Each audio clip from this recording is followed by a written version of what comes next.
The puddle where Litherlax lives is initially presented as something seemingly ordinary, a small and insignificant detail in the everyday environment. However, this puddle is very different from any other, as it never disappears, even on the hottest summer days. Its unshakable permanence and the vastness it occupies along the path suggest something supernatural and unsettling, as if it were a portal to another world. The puddle is also described as having anomalous properties. Not only does it never dry up, but it swells during rain, growing to monstrous dimensions, like a lake. This already establishes a sense of urgency and danger. The idea that something as simple as a puddle could hide a creature capable of abducting children creates a disturbing contrast, suggesting that the supernatural is within reach of the characters in the most common setting possible. Additionally, the puddle is located in a decayed environment, surrounded by a rotting fence and covered in moss. This creates a sense of abandonment and neglect, a forgotten and rejected place which becomes the perfect home for a creature like Litherlax. The setting contributes to the horror, as something evil thrives where no one pays attention. The fact that the puddle is a fixed, immutable location also generates a metaphor about constant threat.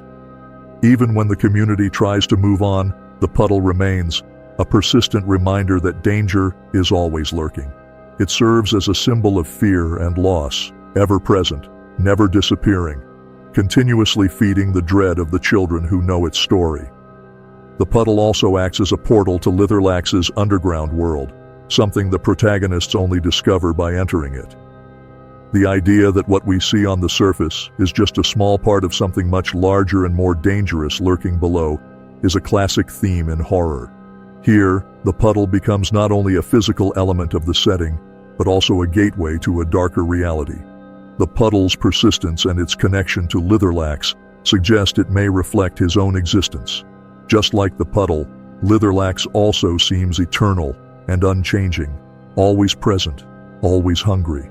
The puddle's immutability mirrors the horror of something that cannot be easily defeated or eliminated, suggesting that evil is deeply rooted in that place. Litherlax is presented as an entity that steals children from the surface. His mysterious nature is one of the most terrifying elements of the story, as the characters do not know what he does with the children he abducts. The uncertainty of his purpose amplifies the fear, as what is not understood is often even more frightening. The creature is surrounded by myths and truths shared among the children, creating a sense of local folklore. Everyone knows Litherlax is there, everyone is afraid, and the measures taken, like walking in groups, show how he has shaped the behavior and lives of the children in the area. This reflects how a figure of terror can dominate a community, even without being frequently seen. Litherlax also embodies the universal fear of child disappearance, one of humanity's deepest anxieties. Children symbolize vulnerability, and the fact that Litherlax attacks them directly reinforces his cruelty. He feeds on their innocence and fragility, standing out as a ruthless predator who seeks his victims at their most defenseless moment, the way home. The fear of Litherlax is reinforced by stories of disappearances and the fact that the children taken never return.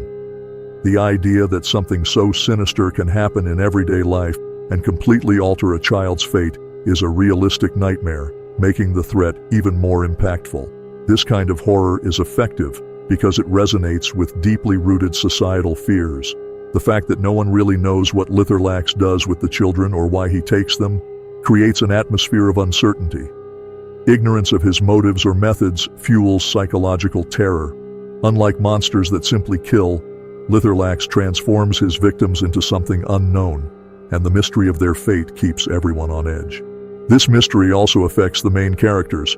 Throughout the narrative, the desire to find out what happened to Benny and save other kidnapped children drives the protagonists on a dangerous journey. Litherlax's unpredictability makes every step they take filled with tension, as they know that any wrong move could be their last. Litherlax's presence creates an interesting dynamic in the community. The adults seem distant from this knowledge, but the children create their own survival rules. Walking in groups is a strategy that reflects unity in times of crisis, but it also shows the constant tension and fear that permeates the children's lives. Before the threat of Litherlax, there were typical social divisions among the children. The popular ones, the outcasts, the loners. However, the need for survival forces everyone to form temporary alliances, regardless of their previous social status. This shows how fear can be a unifying factor, breaking down the barriers that normally separate people. This new social dynamic is both sad and intriguing. It is good that there are no more excluded or lonely children, but the reason for this unity is tragic. They group together out of fear, not genuine friendship. This raises questions about the nature of human interactions when we are under pressure, when the fear of loss forces us to reconsider our social relationships. The transformation of the children's community also shows how Litherlax controls them indirectly. He shapes their behavior without needing to manifest physically all the time. The psychological terror of his potential attack is enough to alter how the children live their daily lives. He is an invisible predator, but always present, manipulating his prey through fear. At the same time, this tension creates a false sense of security. Walking in groups may give the illusion of protection, but as seen in the story, Litherlax can still capture children despite all these precautionary measures. This highlights the creature's power and the children's desperation, as they do what they can to protect themselves, but are essentially powerless against his threat. This forced union also alters the perception of responsibility within the group. As the text shows, there are moments of regret, such as when a character admits they could have accompanied Benny, but did not. This kind of collective guilt is common in crisis scenarios, where every decision can mean the difference between life and death. This emotional weight adds another layer of psychological horror. Eric and his friend's decision to go after Litherlax to save Benny is the central driving force of the narrative. The journey itself is an act of extreme courage and desperation, as the characters know the danger they face, but choose to risk their lives to save a friend. This narrative arc not only heightens the tension, but also develops the theme of sacrifice and loyalty. Each of the protagonists carries with them a symbol of protection: a baseball bat, a hammer, a hockey stick. These mundane objects become symbols of resistance in the face of a supernatural enemy, but they also reflect the fragility of their bearers. They have no magical weapons or special powers, only common tools that carry more hope than effectiveness. The group is motivated by love and guilt. They feel Benny's loss deeply, and this pain drives them to face the unknown. The narrative emphasizes that it is not just about saving Benny, it is about confronting the fear that haunts them all. The journey represents a form of catharsis, where the protagonists try to regain a sense of control over something that has terrified them for a long time. As they descend into the puddle and enter the underground world, the story transforms into a true descent into hell. The space they explore is full of mysteries, dangers, and supernatural creatures. But the greatest challenge they face is psychological. They must constantly fight against their own fears and the growing doubt that it may be too late to save Benny. The journey also reveals each character's strength. Parker, for example, shows moments of vulnerability, such as when he almost breaks down, feeling like he can't breathe anymore. However, he also has his moments of bravery, like when he separates from the group to rescue the little girl. These oscillations between fear and courage are common in horror narratives and create a deep connection with the characters. This journey, filled with tension and dangers, culminates in a final confrontation with Litherlax, where the characters must use their intelligence and unity to survive. At every step, the dark and hostile environment tests them, and the reader feels the pressure of time and the urgency of the mission.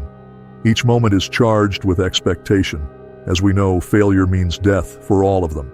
The puddle that serves as a portal to Litherlax's underground world is one of the most striking elements of the narrative. What begins as a simple body of surface water reveals itself to be a gateway to a vast and unknown environment, full of corridors and halls that defy logic. The transition from the surface to Litherlax's underworld is gradual but terrifying. The first moments of descent are disorienting. The bottom of the puddle seems to sink as if there were invisible steps, and the water, instead of acting as a barrier, allows the characters to keep breathing, even while submerged. This distortion of the normal rules of the physical world creates an atmosphere of uncertainty and vulnerability, where the protagonists do not know what to expect at each step. The underground world is described as a vast and bizarre place, combining elements of an aristocratic mansion with the wildness of an aquatic environment. The corridors are adorned with sinister paintings of missing children, and the carpet, instead of being made of fabric, grows like living moss, covering the characters' legs as they move forward. The strangeness of the place is reinforced by the way the space seems to defy time and distance. The characters walk through long corridors that seem to stretch endlessly, increasing the sense of claustrophobia and disorientation. This surreal setting transforms the journey into an almost dreamlike exploration, where reality is constantly distorted. This environment is not just a reflection of Litherlax's monstrosity, but also a mirror of the protagonist's fears. The vastness of the space and the fact that they are completely surrounded by something they cannot comprehend or control amplifies the tension. Every corridor, every room they encounter, seems to be alive in some way, contributing to the feeling of being watched at all times. However, the descent into the underworld also symbolizes the psychological challenge the characters face. They are not only physically distant from their world, but also emotionally disconnected from any sense of safety. As they descend deeper, they approach the essence of the terror that Litherlax represents, and each step brings them closer to possible destruction, both physical and mental. The narrative does an excellent job of exploring the psychological impact of fear on the characters. At a crucial point, Parker has a mental breakdown, believing he is drowning, even though he is in an environment where he can breathe normally. This rupture between what is real and what seems real perfectly illustrates how fear can distort perception and push a person to the limit. Parker's panic is triggered by the strange environment and the pressure of being in such an alien place. He feels the water around him, but at the same time, he knows he can breathe. This contradiction becomes too much for him, and his mind simply cannot process the two conflicting realities.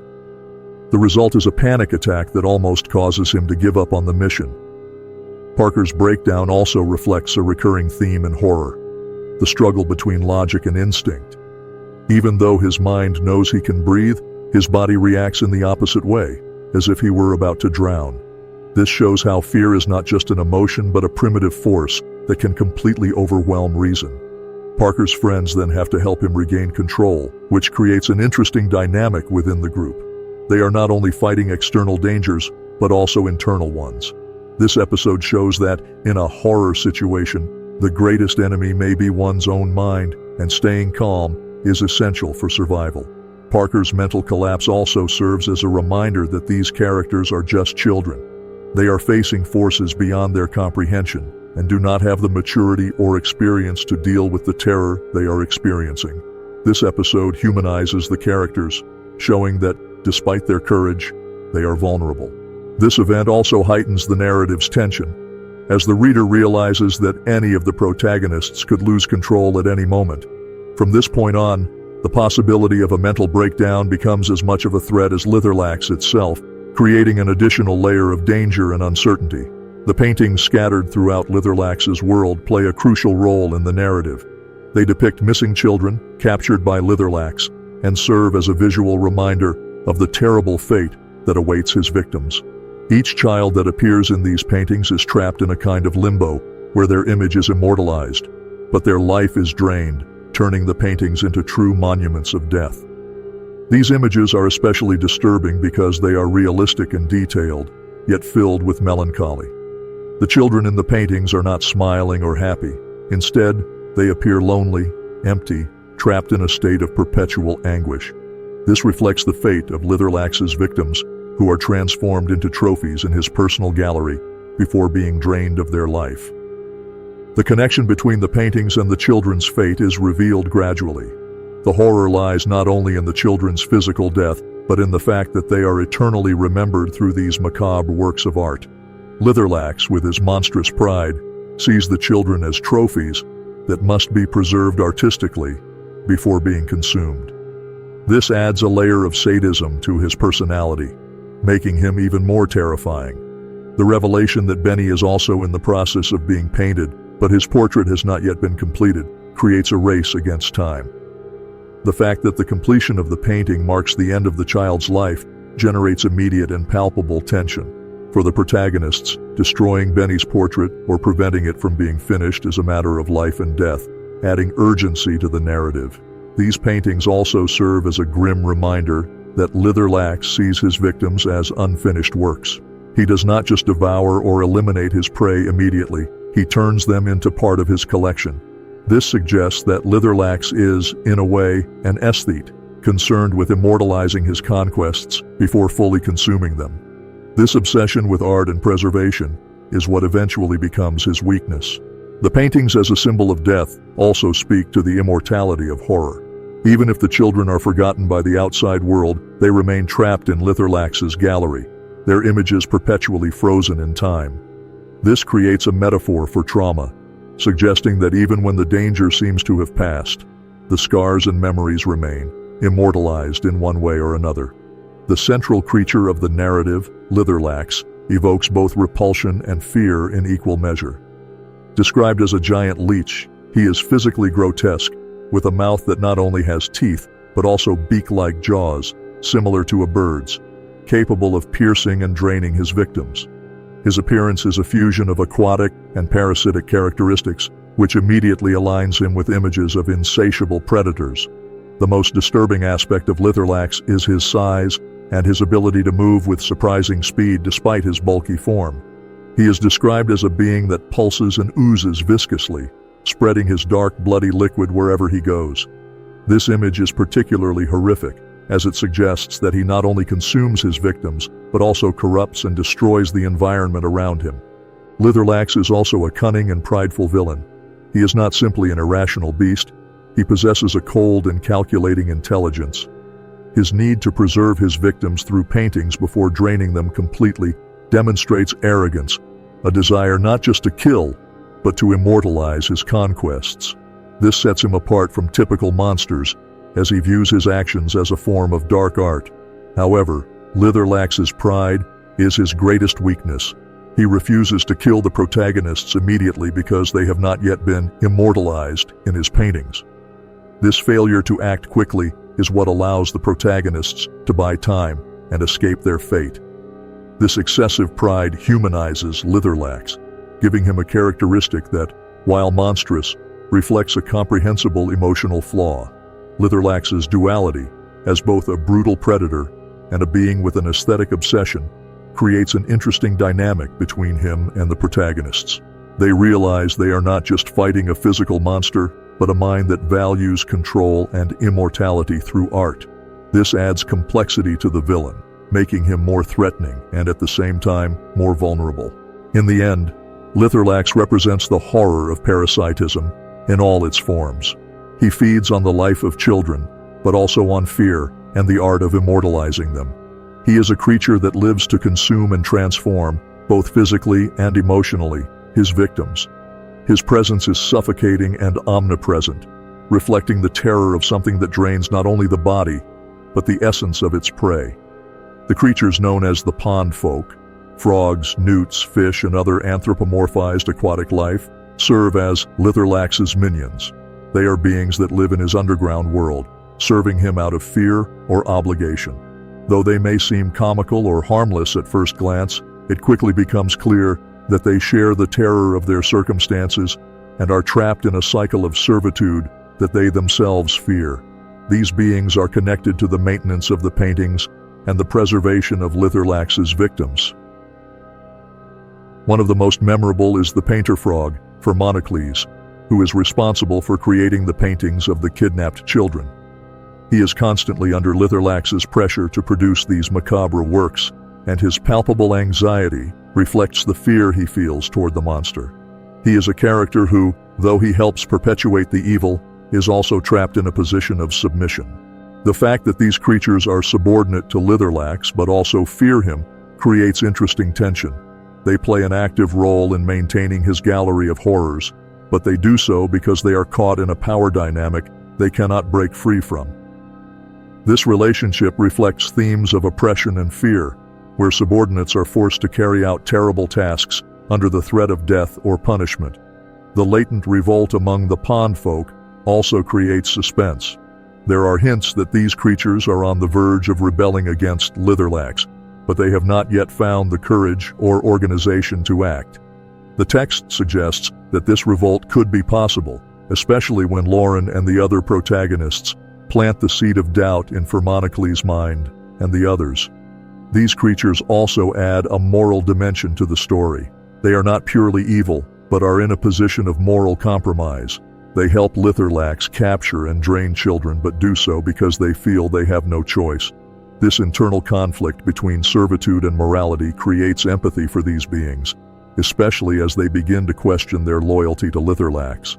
In the end, the pond folk symbolize the idea that evil can be perpetuated not only by the main villains, but also by those forced or coerced into participation. They are reluctant accomplices in a cycle of horror, trapped in a system from which they cannot escape. Their eventual revolt, or the mere possibility of it, offers a small hope that the cycle of terror can be broken. The narrative highlights the use of intelligence and deception as a means of surviving horror. When the protagonists realize that Litherlax depends on the paintings to complete his hunt, they quickly understand that this is a weakness that can be exploited. By destroying or interrupting the process of immortalizing the victims, they can challenge the control Litherlax has over them. This discovery about the importance of the paintings completely changes the dynamic between the protagonists and Litherlax. They cease to be helpless prey and become strategists who manipulate the monster's pride to buy time and save Benny. This adds an element of intelligence to the narrative, where victory comes not from brute force, but from the ability to identify and exploit weaknesses. The use of distraction tactics is also a crucial point in the fight against Litherlax. Eric realizes that by insulting and provoking the monster, he can divert its attention and allow Lauren and Parker to work on freeing Benny. This use of words as a weapon is an example of how, in extreme situations, cunning can overcome strength. By challenging Litherlax's pride, the protagonists manage to manipulate him into hesitating before attacking them directly. This element of strategy also reflects the theme that humans, even in desperate situations, have the capacity to fight using their minds. The psychological terror Litherlax exerts on his victims is reversed when the protagonists realize that, in a way, he is vulnerable to his own obsessions. This creates a more complex narrative, where the monster is not just an unstoppable force, but also a creature with emotional flaws. Deception also appears in the interaction with Firmonocles, the painter frog. By lying to him about the destruction of Benny's painting, the protagonists play on the fear and insecurity of the creatures in the underworld. They know that these creatures live in constant terror of Litherlax and use this knowledge to manipulate the situation in their favor, showing that in a horror environment, the rules can be bent. In the end, the protagonist's victory is not achieved through a direct battle, but through intelligence and cunning. This reinforces the theme that horror can be overcome not by physical strength, but by the human mind, by the ability to adapt and overcome adversity, even when the odds seem overwhelmingly against them. The appearance of the talking snake is a crucial moment in the narrative, as it acts as a kind of sentinel or guardian of Litherlax's domain. It serves as a sinister warning to the protagonists, making it clear that they are venturing into dangerous territory.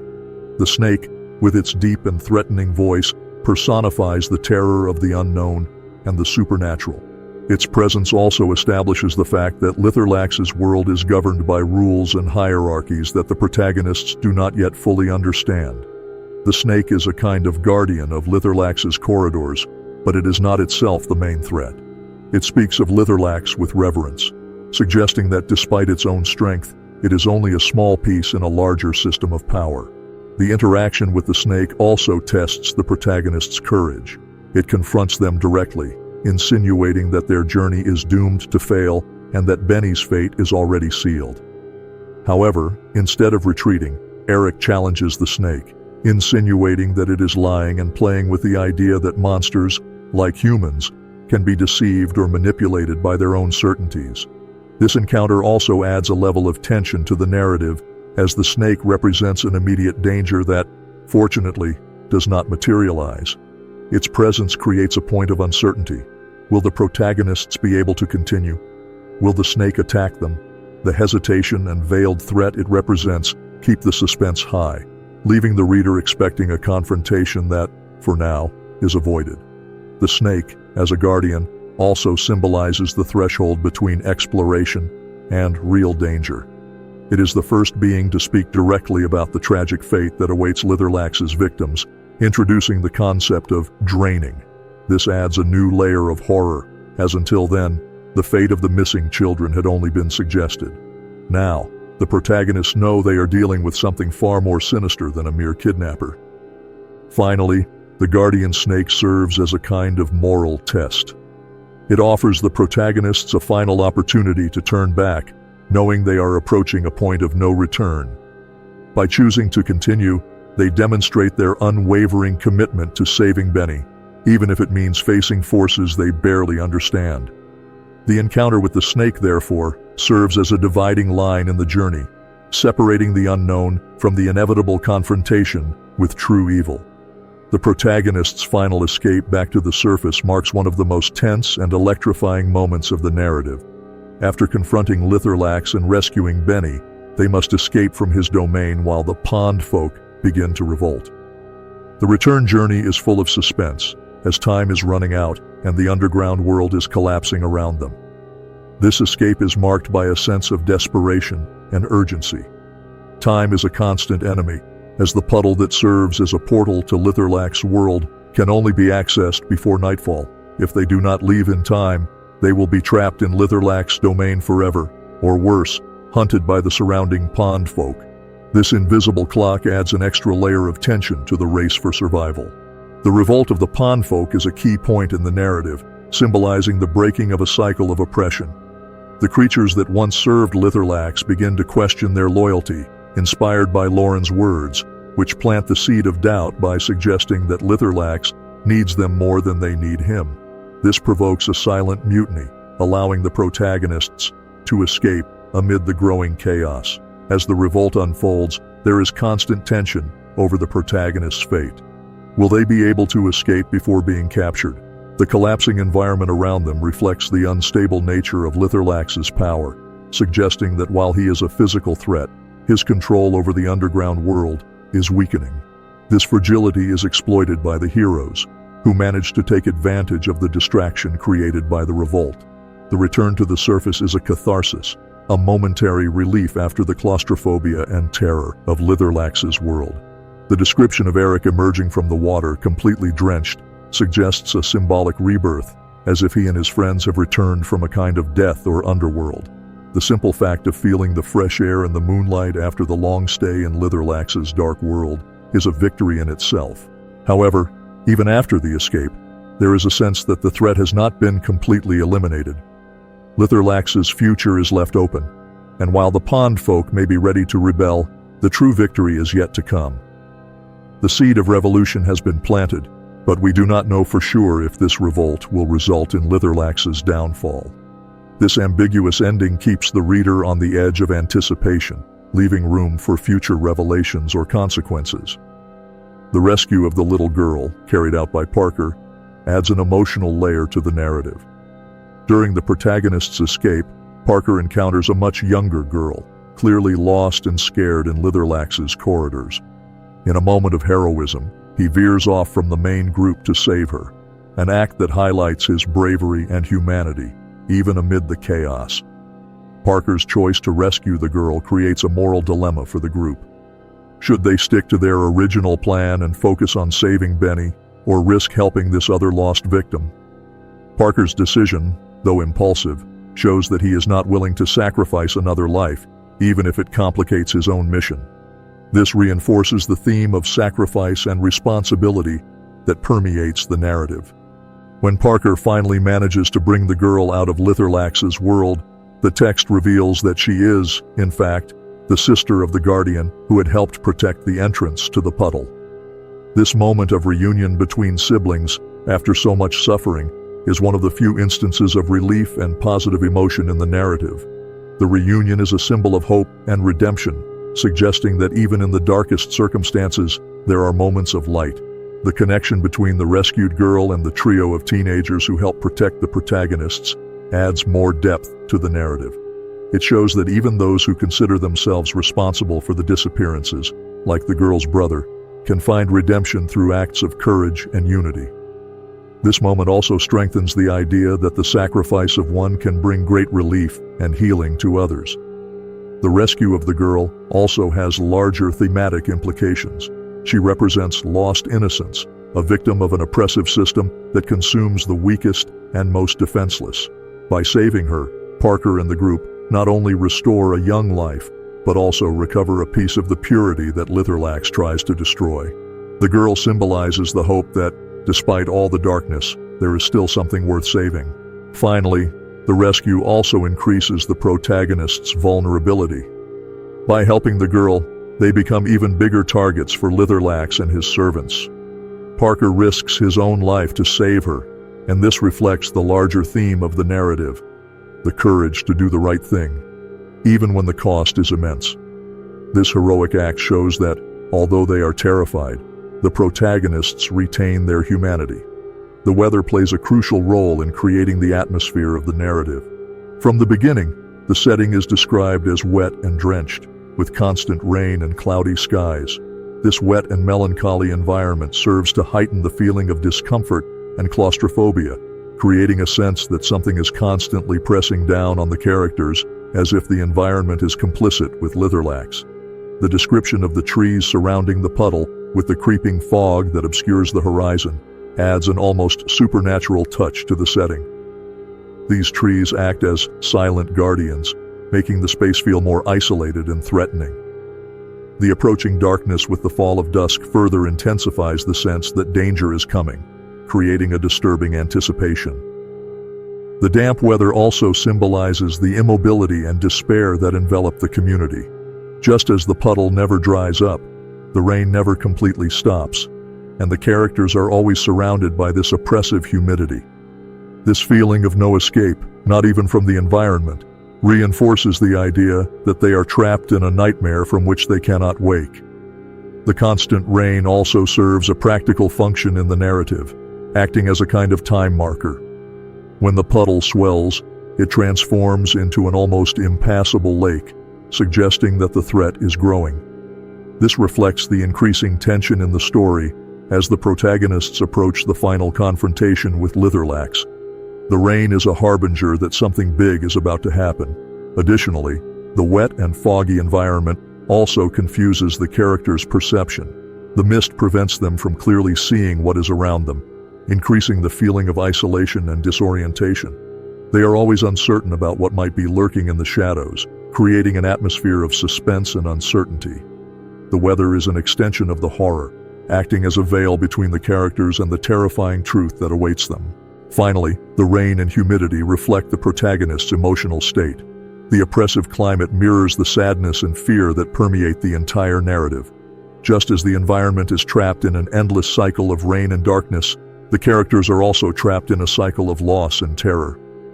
The weather, therefore, is not just a detail of the setting, but a physical manifestation of the psychological horror the characters face. The story's conclusion leaves Litherlax's fate ambiguous, creating a sense that the horror is not entirely over. Although the protagonists have escaped and the kidnapped children have been rescued, Litherlax is not explicitly defeated. He is still out there, somewhere in the depths of the puddle, and this ambiguity adds a final layer of tension to the ending. The mystery surrounding Litherlax from the beginning remains until the end.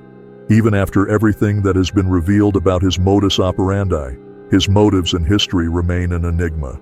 Why does he need to drain children? What does he do with the power he accumulates? These unresolved mysteries keep the reader thinking about Litherlax, even after the story ends, keeping the suspense alive. The fact that Litherlax is not definitively defeated also suggests that he may return, creating an atmosphere of uncertainty and fear. The monster has been weakened by the revolt of the pond folk and the protagonist's cunning, but he has not been destroyed. This reflects a classic horror theme. Evil is never completely eradicated. It may be suppressed, but it can always come back. This uncertainty about Litherlax's fate also feeds into the psychological terror. Even if he does not attack children for a while, the mere fact that he still exists casts a shadow over the community. No one can completely relax, as everyone knows that the evil is still lurking, waiting for the right opportunity to strike again. This latent fear keeps the tension alive even after the story ends.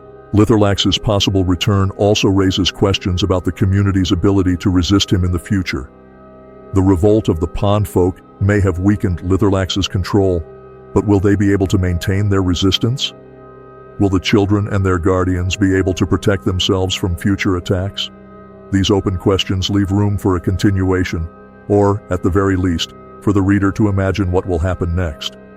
Finally, the mystery surrounding Litherlax and his possible survival creates a sense of helplessness, which is one of the central themes of horror. Even after everything the protagonists have done, even after their victory, they still cannot completely escape the evil they faced. Litherlax remains a constant presence, a threat that will never fully disappear, ensuring that the terror never truly ends.